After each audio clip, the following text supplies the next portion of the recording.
A pen mightier than any sword. From a small apartment in St. Petersburg, political cartoonist Viktor Bogorod projects his view of Russian life. And in his view, real politics in Russia has disappeared. Я говорю, ее нету. I'm telling you, it just doesn't exist, he chuckles. There are parties, but no politics. As Victor takes pen to paper, he's in a world of black on white.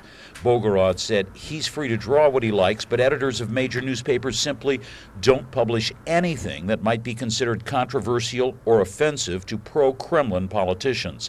He depicted the situation in a drawing he made for us, asserting the press voluntarily position themselves as captives behind the security services and bureaucrats who run Russia today.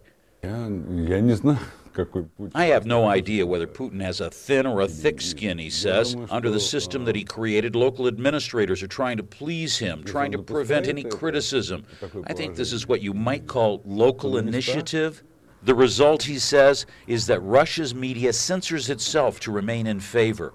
It's not just the journalists who are held captive. In another quickly penned impression, Viktor Bogorod depicts Russia's situation like this. The journalists who are supposed to be doing the reporting are in one cage, and their viewers, readers, or listeners are, as a result, in nothing less than a cage themselves. Но, как говорится, The majority of our population lived under the Soviet Union when everything was decided for them.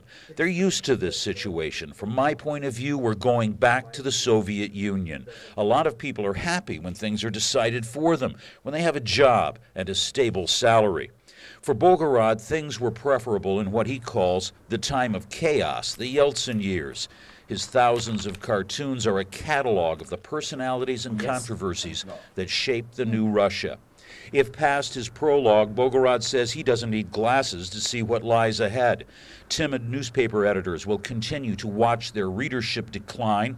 The big television media will keep Kremlin critics off the air. But as he depicts here, the younger generation is already turning to the internet for news. It doesn't matter whether parents in the home or Putin up on the big screen want them to do otherwise. It's a fact they are powerless to change. Но, как говорится, I'm moderately optimistic, he chuckles. Why? Well, as they say, a pessimist is a well-informed optimist. In my case, I probably don't know a lot yet. Fortunately for Russia, what he knows, he shares each time he puts pen to paper. Jim Clancy, CNN, St. Petersburg.